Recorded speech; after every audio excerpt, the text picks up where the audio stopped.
Nous sommes en compagnie de Xem, que vous connaissez puisqu'il était là avant, et en compagnie de Maria et Nisrine de Beyond Words. Je vous laisse présenter un peu votre application. Ok, génial, merci beaucoup pour l'invitation. C'est super d'être ici aujourd'hui. Je suis Maria Lemura, fondatrice de Beyond Words, et le but de notre application, c'est de permettre aux utilisateurs d'apprendre à parler une langue pour de vrai. Et quand on dit pour de vrai, on veut dire vraiment être capable de parler dans n'importe quelle situation, ce qui souvent manque dans l'apprentissage des langues parce qu'on travaille beaucoup sur la compréhension, parce qu'on construit du vocabulaire, on apprend à comprendre ce que l'autre dit, mais pas forcément à pouvoir répondre, en tout cas être à l'aise en s'exprimant à l'oral. Donc on travaille vraiment sur cet aspect-là en proposant des situations qui puissent simuler des conversations de la vie réelle avec des vidéos 360 degrés.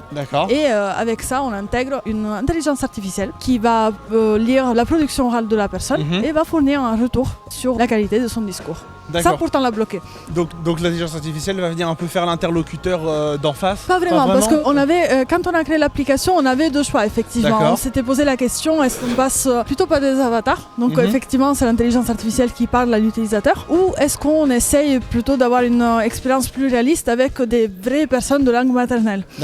C'est le choix qu'on a fait, parce que souvent on a des demandes sur des accents particuliers, des variétés régionales particulières qui sont difficiles à reproduire avec des outils d'intelligence artificielle, parce qu'on aura plutôt un accent standard. Maximum, on aura par exemple anglais australien, États-Unis ou UK. Alors qu'on sait bien qu'il y a des anglais parlés autant qu'il y a de pays dans le monde. Tout à fait. Avec des accents différents. Oui. Et par exemple, nous on est de Montpellier, on pourra aussi avoir des personnes qui vont dire ça va bien. Oui, voilà, c'est ça. C'est ce qu'on peut faire avec des vidéos, on peut pas faire avec une intelligence artificielle. Bien sûr. Oui. Parce que le français France-Montpellier, je crois qu'il n'est pas disponible dans les traducteurs. Non, en vrai, c'est bizarre, on n'a pas trop de demandes. Et pourtant, je me demande pourquoi. C'est fou, hein. Oui, c'est fou. Et du coup, qu'est-ce que vous avez aujourd'hui comme utilisation? Est-ce que c'est plus de l'utilisation pro, de l'utilisation dans les écoles, dans les entreprises? Est-ce que ça aide à la formation, etc. Alors du coup, on cible les écoles, les universités et les collèges. Donc on est sur le secteur de l'éducation. Et on se propose en tant que support pour les professeurs de langue. Et pour les laboratoires de langue dans les universités. Donc ça sert vraiment en support d'enseignement. Et du coup pour la partie plus entreprise, pour la partie formation professionnelle, ce sera plutôt pour aider des organismes de formation ou entreprises qui souhaitent avoir un support pour exposer les employés, les apprenants un peu plus à la pratique à l'oral. Donc ils vont plutôt utiliser nos modules anglais professionnel, français professionnel. C'est aussi utilisé par exemple au sein des collectivités, des mairies qui souhaitent intégrer les primo-arrivants. Donc par exemple des personnes qui ne parlent pas forcément français et donc ils vont devoir suivre les modules de FLE pour apprendre à converser, à s'orienter dans la vie de tous les jours et aussi apprendre à avoir du vocabulaire pour commencer par exemple à chercher un emploi, une formation qui va être adaptée à leurs besoins. Et donc au niveau de l'accompagnement dans les langues, comment ça fonctionne par rapport à d'autres applications, d'autres solutions plus traditionnelles? Alors ça va intervenir à deux niveaux. Déjà quand on dit que c'est un outil pour accompagner, jamais remplacer, on veut dire que c'est vraiment la personne qui gère la plateforme à travers l'interface enseignant ou juste gestionnaire de choisir le niveau de départ et les points sur lesquels l'apprenant doit se concentrer.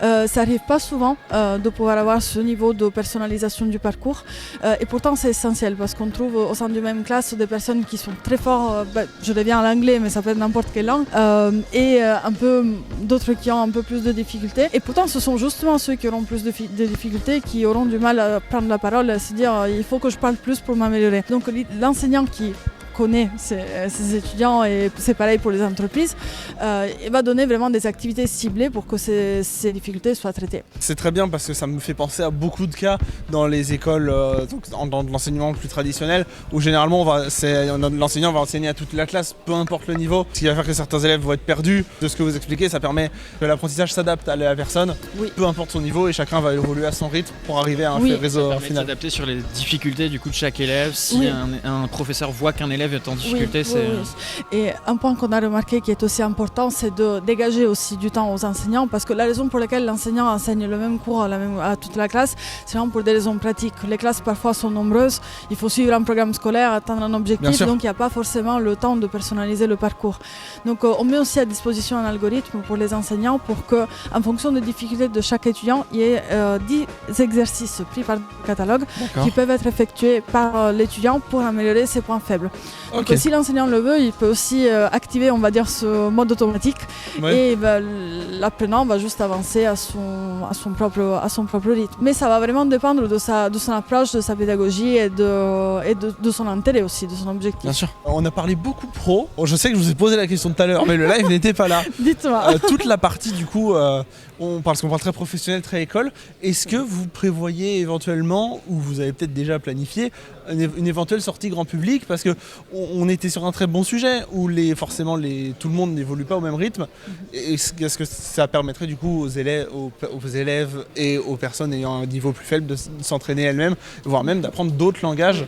Exemple, je pense que tu es le mieux placé là-dessus, toi qui apprends le japonais, si je dis pas de bêtises. J'ai appris l'anglais et actuellement japonais, donc je suis bilingue actuellement en anglais et c'est pas vraiment passé beaucoup par la conversation. Oui.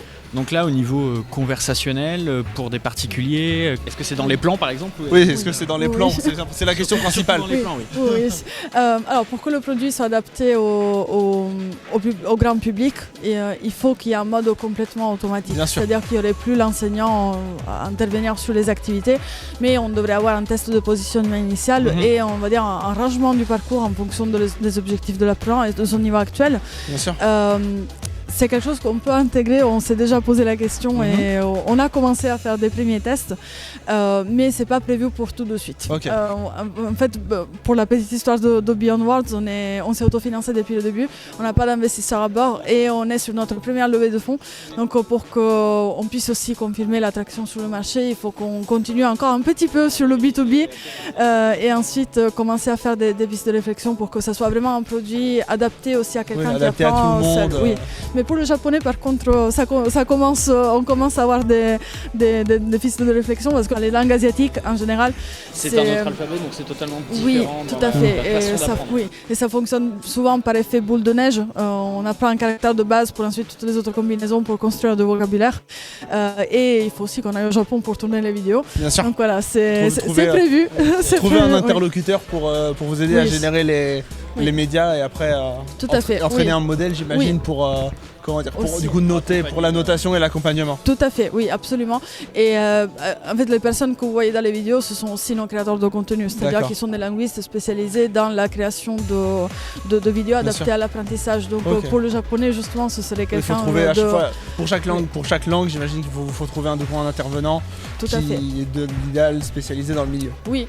Et c'est pas tout le temps facile parce qu'on peut être linguiste et pas être à l'aise devant la caméra. Bien sûr. Et avoir un peu un effet figé. Et je pense qu'en tant qu'apprenant, si je voyais une vidéo dans laquelle la personne en face de moi était figée, j'aurais pas trop envie de répondre. Bien sûr, ce serait. Donc, faut que l'apprenant soit à l'aise et que tout le monde soit à l'aise dans la chaîne. Absolument. Vous avez à peu près un nombre d'apprenants aujourd'hui qui utilisent votre application, qui ont déjà testé et fait des retours? Aujourd'hui, un peu plus de 200 000 utilisateurs en Europe. D'accord. On est distribué dans 10 pays. D'accord. Et on a un réseau effectivement de revendeurs, distributeurs qui s'adressent plutôt à des collectivités, régions, départements pour faire des tests à large échelle avec le déploiement de la VR. Notre plus gros chantier en ce moment est de la région des Flandres où il y a les collèges qui sont équipés de casques VR et qui testent en ce moment plusieurs sujets en même temps. Et donc nous, c'est pour le secteur des langues. Sinon, en France, c'est plutôt des lycées privés ou établissements privés en tout cas.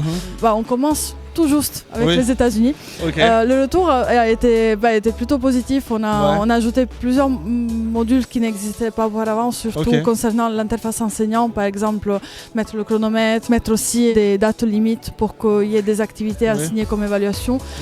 C'était des choses auxquelles on n'avait pas pensé forcément au début, mais c'est ça qui permet aussi d'évoluer, c'est avoir le retour utilisateur et proposer quelque chose d'un peu plus adapté. Pour rester du coup sur le côté école, est-ce que vous avez des retours des enseignants, des élèves?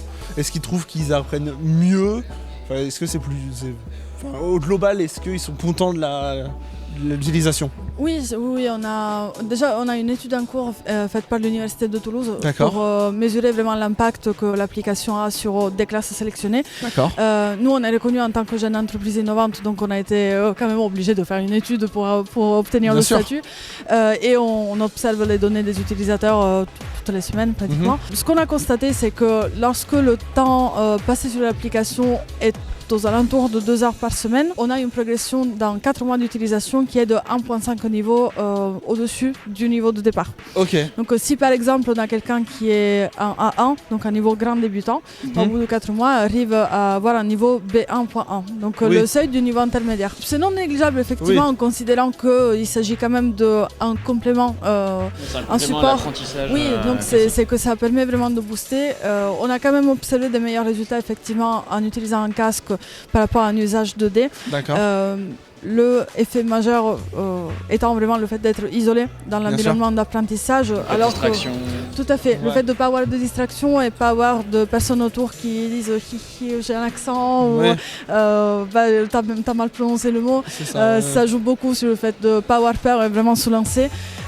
Mais sinon, voilà, ça ce sont les constats qu'on a fait pendant ces 5 premières années d'activité. Et c'est génial. Merci d'être venu. C'était très intéressant et on suit votre appli, on suit le développement. Merci et n'hésitez pas si vous avez des questions, ce sera avec grand plaisir.